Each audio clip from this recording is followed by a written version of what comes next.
Today, Trump taps former SEC Commissioner Paul Atkins to lead the agency in yet another pro-crypto move. And Joe McCann of the crypto hedge fund Asymmetric reacts to the planned nomination and what it means for the industry. Bitcoin lost 1/4% and was trading at $94,900. Ether jumped nearly 6% to $3,758, and Solana gained 1.25%.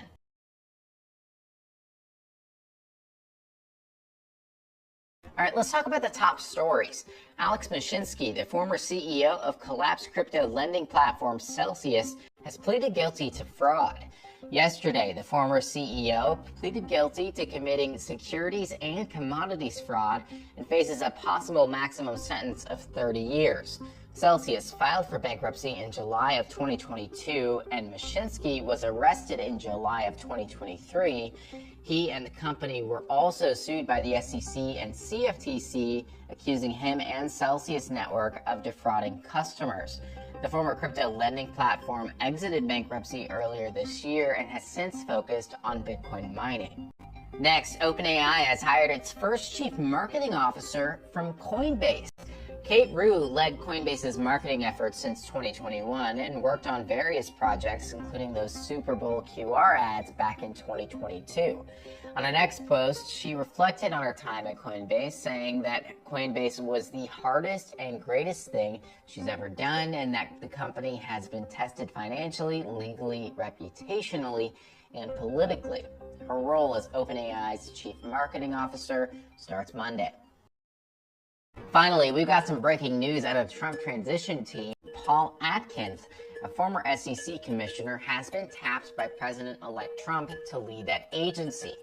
On a Truth Social post this afternoon, Trump said that Atkins, quote, recognizes that digital assets and other innovations are crucial to making America greater than ever before. Earlier, I spoke with Joe McCann of crypto hedge fund Asymmetric about what the news means for the crypto industry. All right, Joe, thank you so much for joining me to talk about Paul Atkins as potential SEC chair under a Trump administration. And it seems to me like the biggest draw for the industry, for the crypto industry, is that he comes from this consulting firm that advises a small number of crypto clients. There was some reporting that he's potentially looking at cleaning up a quote, mess at the agency. He's a former SEC commissioner under George W. Bush. Tell me from your perspective what the idea of Paul Atkins as SEC chair means for crypto specifically.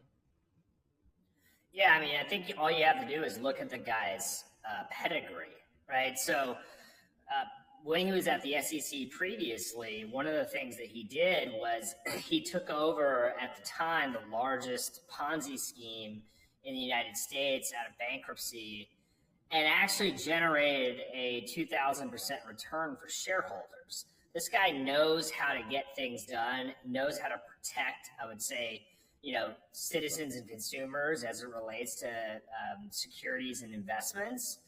But more importantly, back in 2022, at his consulting firm that he's at, he came out and said, the SAB 121 ruling for the banks, which is effectively making it impossible for banks to custody cryptocurrencies, should be clarified for how to custody cryptocurrency. So this is a guy that brings common sense to the SEC, which I think is extremely well received by the crypto industry, but most importantly, the entrepreneurs and investors in the United States that want to, safely and from a regulatory standpoint, invest and participate in crypto.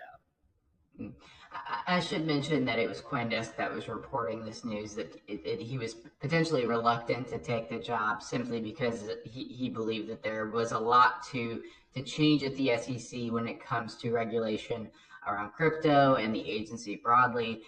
I guess I'm curious, what does deregulation look like for crypto? The industry has been explicitly asking for more rules from Congress, from the government. So it's saying it wants regulatory oversight, but at the same time, we're talking about its potential deregulatory environment when it comes to changing leadership at the SEC.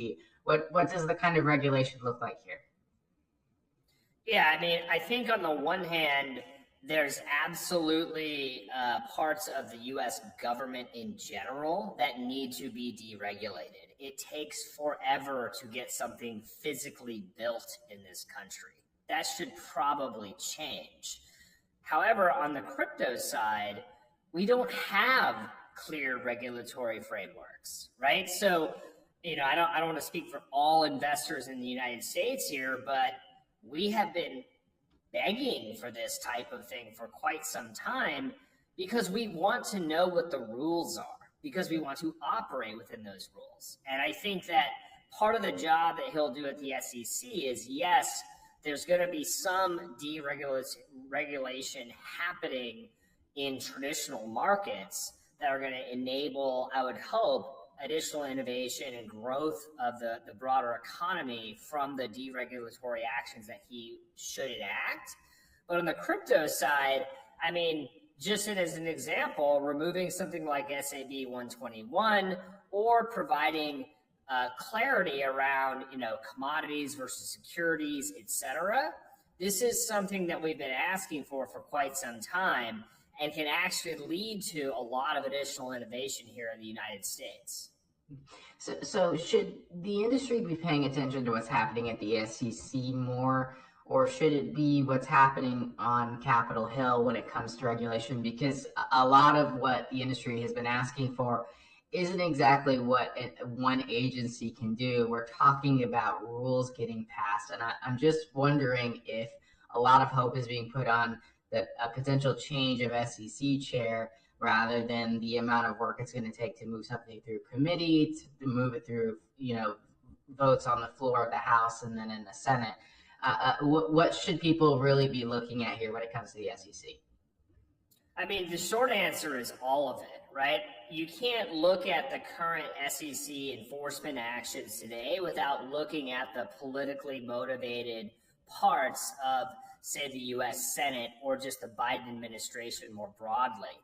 By decoupling that or kind of unwinding it, you can actually start to look at what would the SEC be doing specifically? What would the CFTC be doing specifically? But I think more importantly, the Trump administration has effectively said that they're looking at creating some sort of crypto council to get smart about this. And this is what I think is a key point of having someone like Atkins come in, is you're not having somebody that's an academic.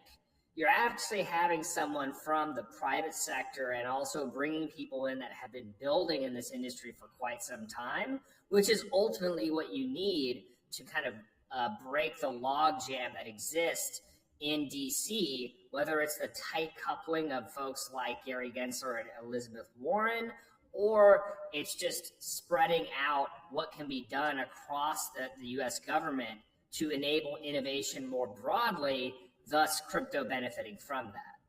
You mentioned there that President-elect Trump was considering sort of a pro-crypto position within his administration to look at the issues of the industry.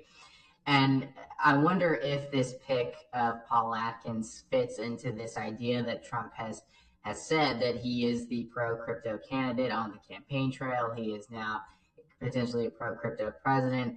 Is this latest pick fitting into that strategy from the president-elect? I mean, I think it's hard to debate the fact that Paul Atkins is pro-digital assets and pro-crypto. You see the commentary that he did in 2022 as it relates to SAB 121, and that seems pretty evident to me. This fits in alignment, I think, with what Trump is looking to do around these broader crypto policies. Paul seems like a steady hand. He is a conservative, but he has actual experience in the private sector as well as the SEC. I don't really see a better fit for the type of individual he would want to bring in to usher in a pro-crypto and pro-innovation platform. All right, that's all for Crypto World today. We're back again tomorrow, and we'll see you then.